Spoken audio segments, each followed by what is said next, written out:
Morning Oak Barrel members and friends. We've got a tip here from the Oak Barrel crew, which is all about vintage port this week. So some of you may not realise, the Australian wine industry actually grew up on the back of vintage ports and fortified wines.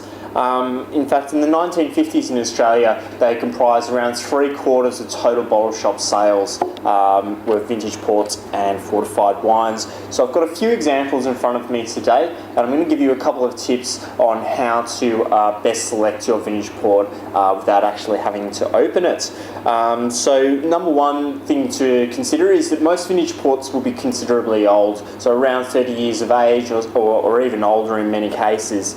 The first thing to understand is that these ports were made in a style that was meant to last. There was a lot of unfining and unfiltering of their wine conducted in those times, and a lot of them were natural yeasts as well. So you will get some really soulful wines with these ones. So the first thing that I'd be having a look at when selecting a vintage port is I'll be picking up the bottle and having a look at the top. There's a couple of little holes I put into the cap there. You just want to make sure that there's no leakage through the top there, because this will indicate the actual port has made its way through the cork and is starting to leak out. Another thing that you would have to have a look at is you pick it up and put it to the light.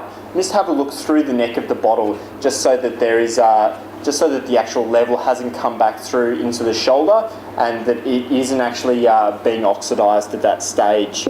Another really important thing to be looking at would be the actual labels themselves. Most people sort of have this notion that that pretty labels will indicate a really top quality vintage port.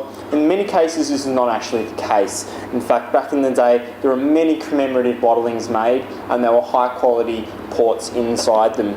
So it's a really good tip if you wanted to pick up a bottle just for yourself and just to be drinking at home. Some of the more garish labels or some of the commemorative labels which still have really top quality port inside them. So that's it for the crew here, and have a lovely day.